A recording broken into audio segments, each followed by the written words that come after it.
Central battery system. If आप एक electrical engineer हैं और फ्रेशर हैं, आप जॉब सर्च कर रहे हैं या फिर आप प्रिपरेशन कर रहे हैं जॉब के लिए कंस्ट्रक्शन प्रोजेक्ट में, तो आपको सीबीएस के बारे में नॉलेज होना है। आपको सीबीएस के बारे में फुल प्रिपरेशन करना है, क्योंकि इंटरव्यूअर आपको सीबीएस सिस्टम के बारे में पूछेगा। जब प्रोजेक्ट में ये सीबीएस सिस्टम क्या है, ये क्यों प्रपोज करते हैं, सीबीएस सिस्टम का फंक्शन क्या है। चलिए सबसे पहले हम सीबीएस सिस्टम का फंक्शन समझते हैं। सीबीएस सिस्टम का फंक्शन होता है सेंट्रल बैटरी सिस्टम। अगर एक हमारा प्रोजेक्ट है, हॉस्पिटल है या स्कूल है या टावर है, कुछ भी बिल्डिंग है, तो हमारा क्या होता है, पावर कहाँ से आता है, गवर्नमेंट की तरफ से हमारा पावर आता है वो बिल्डिंग में या स्कूल में या हॉस्पिटल में। तो सम टाइम ऐसा भी हो सकता है इन केस पावर फेलियर हो गया गवर्नमेंट का, तो उस टाइम में सम लोकेशन में हमको पावर चाहिए। हमारा जैसे कॉमन एरिया हो गया, स्टेयर केस हो गया, लिफ्ट लॉबी हो गया, हमारा इच हमारा हॉस्पिटल का बेडरूम में एक लाइट मिनिमम जलना चाहिए, एक लाइट, या फिर क्लासरूम में तो एक लाइट हमारा मिनिमम क्लासरूम में जलना चाहिए। क्योंकि अंधेरे में अगर मान लीजिए बच्चा कुछ स्टडी कर रहे हैं क्लासरूम में, तो अगर बच्चा स्टडी कर रहे हैं सडनली पावर चला गया, तो फिर अंधेरे में बच्चा फिर किधर से एग्जिट करेंगे। तो इसके लिए एटलीस्ट एक क्लासरूम में एक हमारा एग्जिट लाइट प्रपोज करना होता है। या फिर हमारा हॉस्पिटल प्रोजेक्ट है तो एक बेडरूम में, एक हमारा क्लिनिक में कम से कम एक बेडरूम, हमारा एक जो वार्ड रहेगा उसमें एटलीस्ट एक लाइट जलना चाहिए इमरजेंसी पावर फेलियर हो गया। तो एज पर प्रोजेक्ट रिक्वायरमेंट किस चीज़ का प्रोजेक्ट है उसके हिसाब से हमारा सीबीएस सिस्टम डिज़ाइन किया जाता है। जो हमारा 24 वोल्ट एसी सप्लाई रिसीव करता है और फिर डीसी से कन्वर्ट करके ये हमको इमरजेंसी लाइट को फीड करता है, इमरजेंसी लाइट को फीड करता है। बेसिक फंक्शन यही है सेंट्रल बैटरी सिस्टम का। अगर हमारा पावर फेलियर हो गया, मेन गवर्नमेंट का पावर फेलियर हो गया, तो उस टाइम में ये हमारा इमरजेंसी लाइट जो है ये कंटिन्यू हमारा कंटिन्यू जलेगा। इसके लिए ये हम लोग प्रपोज करते हैं सेंट्रल बैटरी सिस्टम।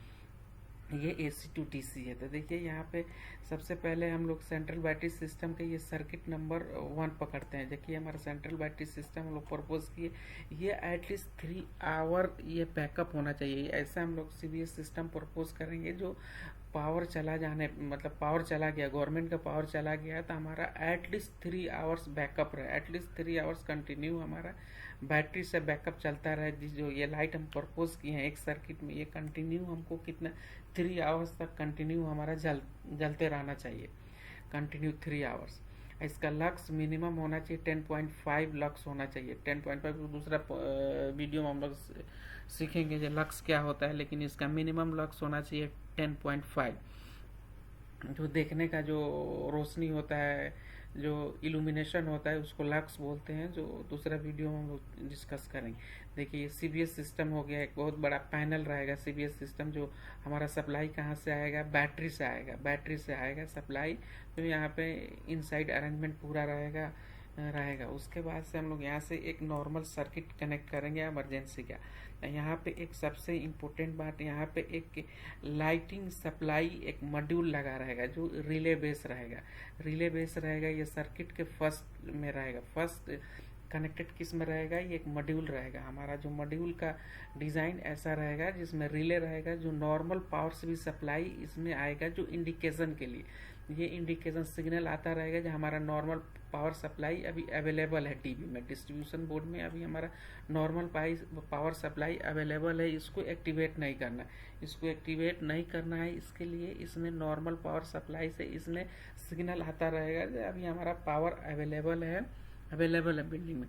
वंस ये रिसीव करेगा, वंस ये receive the module through the relay, जब पावर सप्लाई हमारा चला गया तुरंत ये सिग्नल क्या करेगा, ये नॉर्मली क्लोज कर देगा, ये सर्किट को नॉर्मली क्लोज कर देगा। और सप्लाई कहाँ से हमारा चला जाएगा, सप्लाई हमारा फीड होने लगेगा किससे, सीबीएस सिस्टम से, बैटरी सिस्टम से, सेंट्रल बैटरी सिस्टम से हमारा पावर सप्लाई जाना चालू हो जाएगा।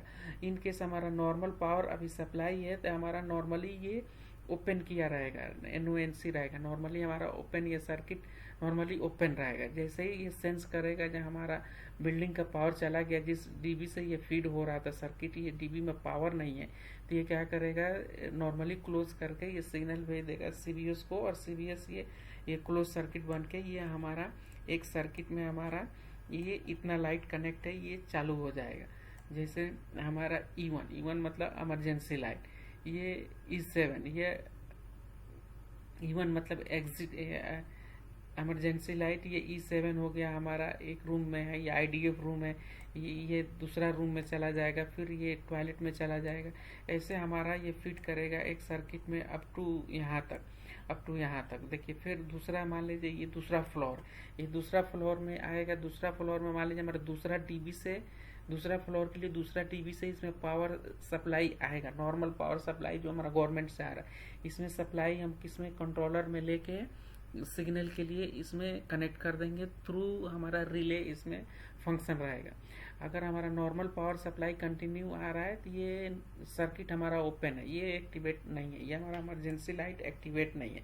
इमरजेंसी लाइट हमारा नॉर्मली एक्टिवेट नहीं है, हमारा नॉर्मल लाइट ओनली एक्टिवेट है, हमारा नॉर्मल लाइट ओनली एक्टिवेट है, इमरजेंसी लाइट एक्टिवेट नहीं हो। वंस ये रिसीव करेगा सिग्नल, जब हमारा बिल्डिंग से पावर चला गया उस टाइम में ये तुरंत ये सिग्नल भेजेगा CBS सिस्टम को, तुरंत सिग्नल भेजेगा CBS सिस्टम को, और ये सर्किट क्लोज हो जाएगा। सर्किट क्लोज होने के बाद में ये हमारा जितना इमरजेंसी लाइट है ये कंटिन्यू रनिंग में आ जाएगा, कंटिन्यू हमारा रनिंग में आ जाएगा। ये हमारा बैटरी सिस्टम होता है, सेंट्रल बैटरी सिस्टम का प्रोसीजर। लेकिन हमारा जो एग्जिट लाइट है, ये एग्जिट लाइट जो है ये कंटिन्यू 24 आवर्स एक्टिव रहता है। ये एग्जिट लाइट जहाँ पे हम इंस्टॉल करते हैं, कहाँ पे एग्जिट लाइट डोर पे यूज़ करते हैं, जहाँ पे एग्जिट एरिया है, जहाँ पे हमारा एक्सेस है बाहर जाने के लिए, वहाँ पे हम लोग यूज़ करते हैं एग्जिट लाइट। एग्जिट लाइट का यूज़ करते हैं हम लोग। वो दूसरा सर्किट में आपको हमको दिखाएंगे एग्जिट लाइट। ये इमरजेंसी लाइट,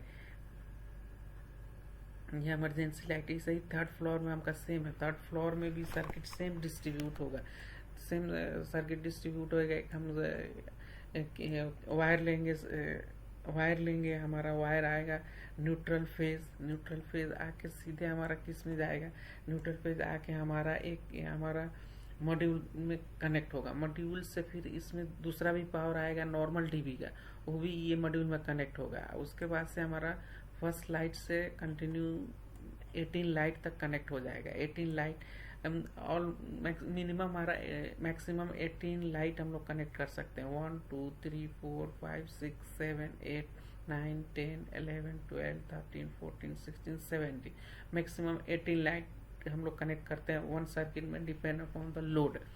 एक सर्किट में कितना लोड है, लॉसेस भी हमको ध्यान में रखना होता है। इसके लिए मैक्सिमम 18 लाइट वन सर्किट में कनेक्ट करते हैं। ऐसे ही नेक्स्ट फ्लोर में हम लोग ऐसे ही कनेक्ट करते हैं। देखिए, एक हमारा सर्किट नंबर मान लीजिए 4th फ्लोर पे है, तो ये फेज एंड न्यूट्रल हमारा आ गया CBS सिस्टम के पैनल से, हमारा CBS सिस्टम के पैनल से। और एक और पावर आ गया कहाँ से, हमारा नॉर्मल टीवी से। ये नॉर्मल टीवी से हम पावर क्यों लेके आएंगे, पावर लेके आने का हमारा पर्पज़ यही है कि हमको यहाँ पे इंडिकेशन मिलता रहे जब भी बिल्डिंग में हमारा पावर अवेलेबल है। जैसे हमारा पावर बिल्डिंग से चला जाएगा, ये हमारा टीवी से पावर यहाँ सिग्नल आना बंद हो जाएगा, मीन्स इसको सिग्नल चला जाएगा जब ये बिल्डिंग में पावर नहीं है। अभी ये हमारा नॉर्मली क्लोज कर देगा, ये सर्किट को नॉर्मली NC करेगा। नॉर्मली क्लोज करने के बाद में ये लाइट हमारा एक्टिवेट हो जाएगा। CBS सिस्टम का यही फंक्शन है। ऐसा ही टिपिकल फ्लोर हमारा पूरा ऐसा ही है। अगर CBS सिस्टम का वर्क फंक्शन यही है, अगर बेसिक हम लोग देखें तो CBS सिस्टम का यही काम होता है हमारा। या हमारा बिल्डिंग में अगर हमारा कोई हॉस्पिटल है, स्कूल है, इन केस पावर हमारा सडनली चला जाए तो उसको बैकअप के लिए हम लोग CBS सिस्टम यूज़ करते हैं। CBS सिस्टम यूज़ करने का मकसद यही है कि हमको 3 आवर्स बैकअप पावर मिलता रहेगा फॉर लाइट। जैसे स्टेयर केस एरिया में, कॉरिडोर एरिया में, लिफ्ट लॉबी में, क्लासरूम है तो एटलीस्ट एक लाइट क्लासरूम में जलना चाहिए। अगर हॉस्पिटल है तो ईच रूम में एक लाइट एटलीस्ट जलना चाहिए फॉर एग्जिट के लिए और इमरजेंसी पर्पज़ के लिए। तो CBS सिस्टम का पर्पज़ यही है।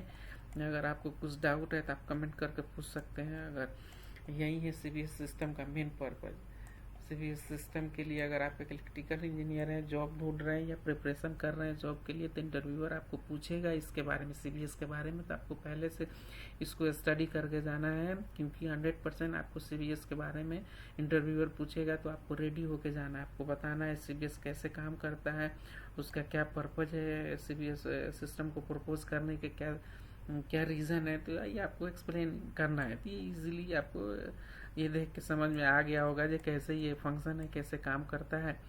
तो चलिए गाइस, देखते हैं अगला नेक्स्ट वीडियो में।